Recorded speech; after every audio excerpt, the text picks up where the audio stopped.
These are the things that you got to keep in mind.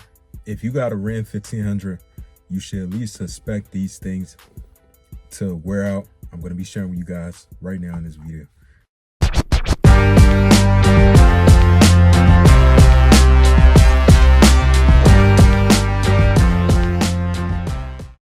What's up, guys? Welcome back to the channel.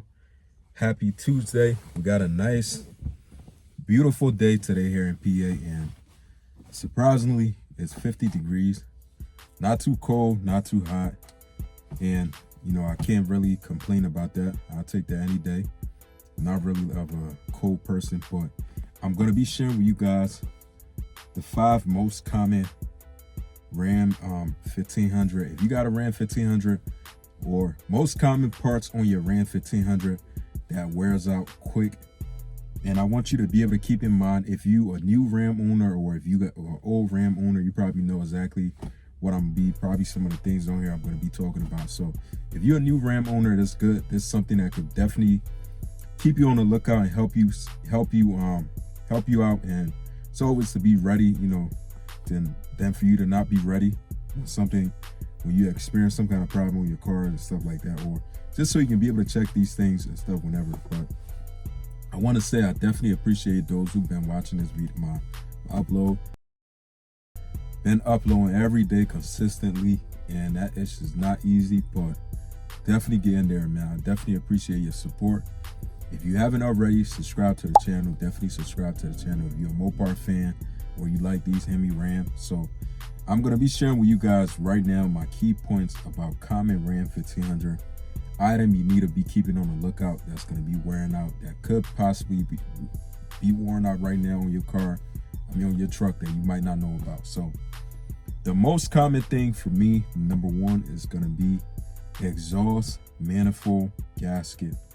Why I say this? Because according to multiple different sources online and stuff, and it's not just things that, you know, I'm just making up, but from what they said, Ram 1500 fill frequently, you know, like these head gasket fill frequently, cause like noticeable ticking sound, pretty like that Hemi tick. So if you got a Hemi Ram, like if you're hearing some kind of ticking sound, 9 times out of 10, sometimes you need to be able to probably check your exhaust manifold gasket. I'm not saying 100% that could be the problem, but I'm just saying that's like the sound that will tend to sound if if your exhaust manifold gasket is pretty much bad. My next on the line is gonna be wheel bearing. I say this wheel bearing because this is something, if you got I believe if you got a four-wheel drive, I think four-wheel drive Ram experience this issue a lot. Then, you know, like it's mainly for the four-wheel drive trucks. And most of the time, your wheel bearing pretty much wear out pretty quick and stuff like that. This is why it's always good, if you're gonna replace your wheel bearing, definitely go with like probably like an aftermarket one, something that's more so like durable, that's gonna last for some time. And then too, knowing that they wear out quick too, it's not gonna help if you decide you want to put some real wide tires on your truck or something like that, or even if you lift your truck up, that's gonna even increase the chance of your wheel bearing wearing out pretty quick. So definitely want to be on the lookout for those. The next one in line for me is the suspension companion. Man, I can't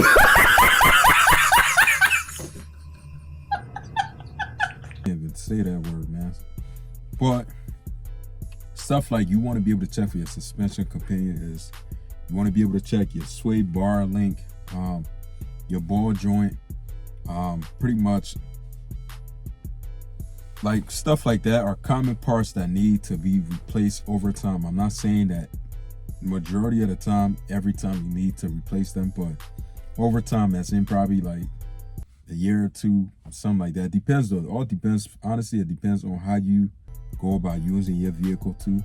That's something that definitely for you to keep in mind, because if your truck, you don't really use it like that much, you might want to check every now and then. It's not something that common, you know, that wear out quick. So, but it's just something just for you to keep be on the lookout for.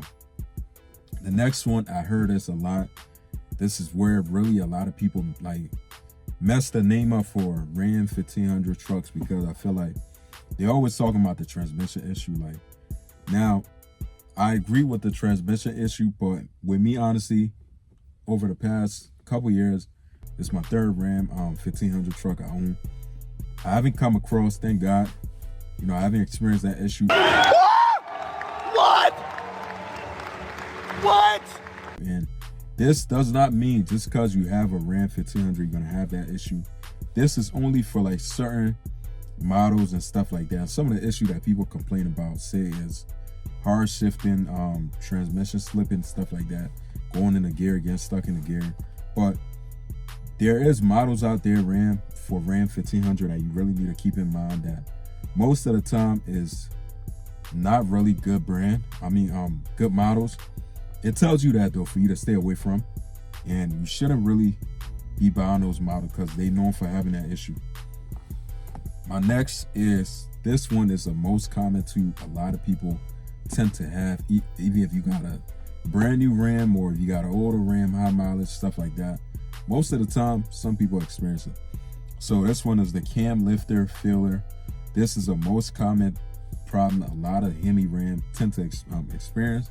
And why? Because I think it's because you only have these issues like, well, when your vehicle when you add up mileage and stuff, like over a couple years and stuff, you have this issue. But most of the time, if you got a brand new truck and you experiencing cam and lifter failure, it's because, like, if you got a Hemi Ram, you can't just have your ish idle for pretty much over probably like 30 minutes and you just sitting in a vehicle the whole time. I get it, if you living somewhere cold, it's not really good for you to let your truck idle for quite some time, because it's not really like, the oil is not really flowing as it really should be in a vehicle compared to you when you driving it. So that really sometimes and stuff like that could really cause majority of that issue for newer Rams, or even if you have an older Ram. But they tell you not to really have your truck running unless you want to have a cam and lifter issue. And I know for a fact that it sometimes is expensive. It's probably like, it's like a $3,000 job. But if you know how to fix it on your own, that's even better for you, you know. But these are the things that I want you to know about everything I just named: the exhaust manifold, wheel bearing, suspension companion, transmission issue, your cam lifter failure. Pretty much all these things I just named does not guarantee that just because you have a Ram 1500 you're gonna have all of this issue. Not all Ram 1500 model will have like these issues and stuff like that, but you could help yourself prevent these issues from happening, which is the smartest thing to do. Like I say, a cam and lifter issue, just don't let your truck idle for quite some time, long time, without you driving and stuff. Transmission issue, you can really look at the years that you should really stay away from if you buying a Ram 1500. Pretty much your suspension, now that one really depends on how you driving with your vehicle. If you're the kind of person that take your vehicle off-road majority of the time, then that right there gonna be something you want to keep a close eye on. Your wheel bearing is the same thing with that. If you drive off roads, you lift your truck and stuff like that. Those are like the two things you definitely want to be keeping an eye on most. The exhaust manifold, yes, you want to keep an eye on there every now and then. If you're hearing any kind of sound, definitely keep an eye on it. But don't get scared because I'm naming all these things and you plan on buying a Ram, or you got a Ram, sitting there head itching like, damn, I'm gonna have these problems. Like, you're not gonna have these problems at all if you're doing the right things with your vehicle. At the end of the day, most vehicles, sometimes it's just the owner and stuff like that. So, but hopefully this could help somebody decide if they want to buy a Ram, or if they have a Ram, to try to, do better maintenance with their truck and stuff. So definitely feel free to leave a comment. Subscribe to the video. Subscribe to my channel if you haven't already, man. I'll see you guys in the next one. Peace out.